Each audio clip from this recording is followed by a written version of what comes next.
Hi friends, welcome to my channel Telugu వంటకాలు by జయ. మీ జయ ఈరోజు మీ ముందుకి సమ్మర్ స్పెషల్ పొట్లకాయ పెరుగు పచ్చడితో అయితే వచ్చేసానండి. అది ఎలా చేయాలో తీసుకున్నానో చూద్దాం. అలాగే సమ్మర్లో పెరుగుతో చేసిన రెసిపీస్ తీసుకుంటే మన శరీరంలో ఉన్న వేడి శాతాన్ని అయితే తగ్గించుకోవచ్చండి. చలవ చేస్తుంది బాగా. అలాగే మంచి ప్రోటీన్స్ అన్నీ ఫైబర్ అన్నీ ఉంటాయి కాబట్టి హెల్త్కి కూడా చాలా మంచిదండి.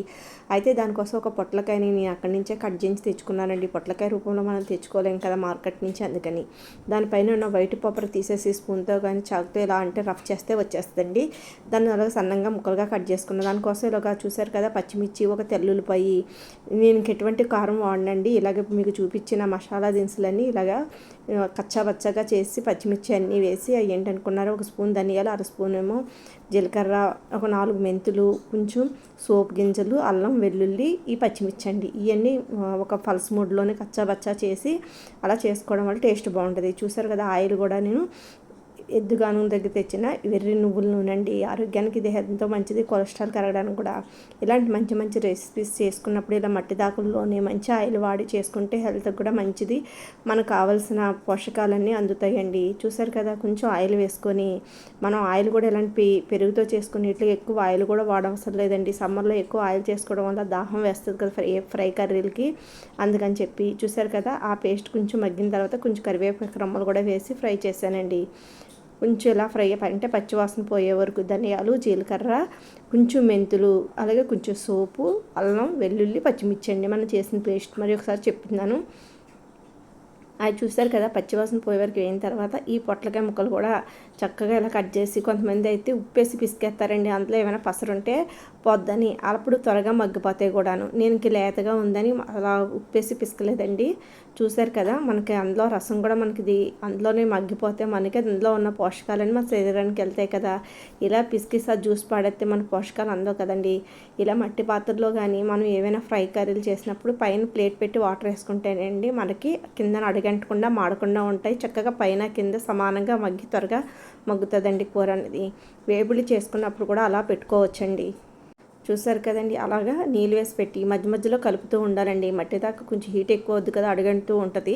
అందుకని చెప్పి ఇలా మధ్య మధ్యలో కలుపుతూ చక్కగా బాగా దగ్గరగా మెత్తగా అయిపోయి గుజ్జులాగా మగ్గే వరకు అలా మగ్గించుకోవాలండి. ఆ తర్వాత మనం కొంచెం పసుపు, టేస్ట్ సాల్ట్ ముందు మగ్గడానికి వేసుకున్నాం కదండి, మళ్ళీ ఒకసారి చూసుకొని అలాగే పెరుగు వేసే కూడా చూసుకుంటే సరిపోద్దండి. కొంచెం కొత్తిమీర ఇవన్నీ వేసి ఇలా ఒక 2 నిమిషాలు కలిపి తర్వాత దగ్గరగా అయిపోయిన తర్వాత స్టవ్ ఆఫ్ చేసి ఇది అన్నది ఈ మనకి పొట్లకాయ కూర అనేది కొంచెం చల్లారిన తర్వాత అండి అప్పుడు మనం ఈ పెరుగు అనేది కలుపుకోవాలి. వేడి మీద కలుపుకుంటేనండి పెరుగు మనకి కరిగిపోయినట్టుగా అయిపోద్ది. చూసారు కదా, చక్క గుజ్జులా అయిపోయింది, బాగా మగ్గిపోయిందండి.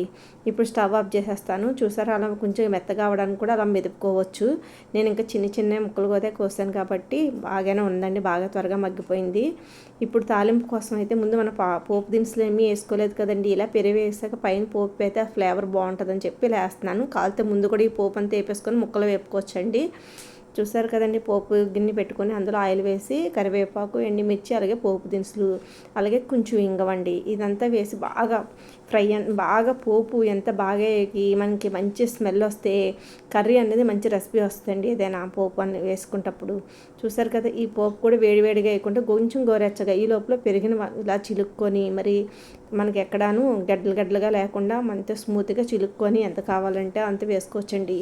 మనకి జారుగా కావాలంటే ఎక్కువ వేసుకోవచ్చు, మీడియం ముద్దలా కావాలంటే కొంచెం చూసుకొని మనకి ఆ ముక్కలకు సరిపోయినంత మనకి ఎంత కర్రీ అయితే కావాలో దాన్ని బట్టి చూసుకొని వేసుకోవాలి. అలాగే ఆ ఉల్లిపాయని నేను ముందు అట్లా వేయించలేదు కదండి, తెల్లుల్లిపాయని. ఆ తెల్లుల్లిపాయ సమ్మర్లో తీసుకోవడం చాలా చలవ చేస్తుందండి, శరీరానికి మంచి పోషకాలు అందుతాయి.